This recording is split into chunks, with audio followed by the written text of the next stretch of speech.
Hello সম্মানিত শ্রোতা বন্ধুরা, আপনাদের জানাই আমার সালাম এবং নমস্কার। মুসলমান ভাইদের আসসালামু আলাইকুম, অন্যান্য জাতিদের আন্তরিক ধন্যবাদ এবং শুভেচ্ছা। আপনারা দেখছেন ভিডিও আমাদের গ্রামের।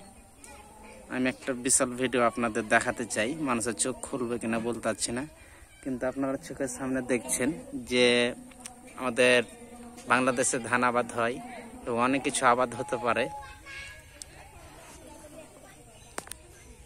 যখন জমি আছে তখন ফসল হবেই, যার জন্ম আছে তার মৃত্যু আছে। এটা কেমন জন্ম দেখেন। জীবনে একটা মানুষের মন নিয়ে মানুষ কতটুকু খেলা করতে পারে এবং জীবন নিয়ে কত মানুষ অবহেলা করতে পারে, এটা নিজের চোখে না দেখলে বলতে পারতাম না। এটা হচ্ছে আমাদের গ্রামের প্রতিবেশী এবং আমাদের এক কাকা।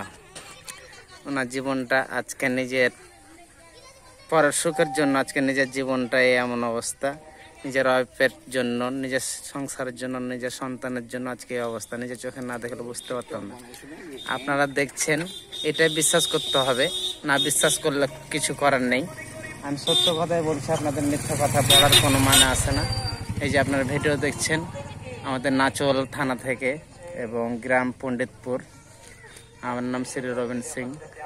আমি এতটুকুই আপনাদের দেখাতে পারছি, তার চেয়ে বেশি দেখাতে পারবো কিনা জানি না, কিন্তু দোয়া করবেন যেন এর চেয়ে ভালো ভালো ভিডিও আপনাদের দেখাতে পারি, যে একটা মানুষের জীবন একটা মেয়ের জন্য কি হতে পারে, এটাই তার পরিচয়। এবং এটাই আপনাদের জানাচ্ছে যে এরকম মানুষের মন নিয়ে কেউ কখনো খেলবেন না, মানুষ মানুষের সাথে থাকবেন, মানুষ মানুষকে ভালোবাসবেন, এটাই তার পরিচয়। এবং আমি আপনাদের জানাই, যদি কোনো কিছু ভালো লেগে থাকে ভিডিও দেখে, তাহলে অবশ্যই শেয়ার করবেন, কমেন্ট করবেন এবং আপনারা ভালো থাকবেন, এটাই সবার কামনা জানাই। নমস্কার, সবাই ভালো থাকেন, ধন্যবাদ।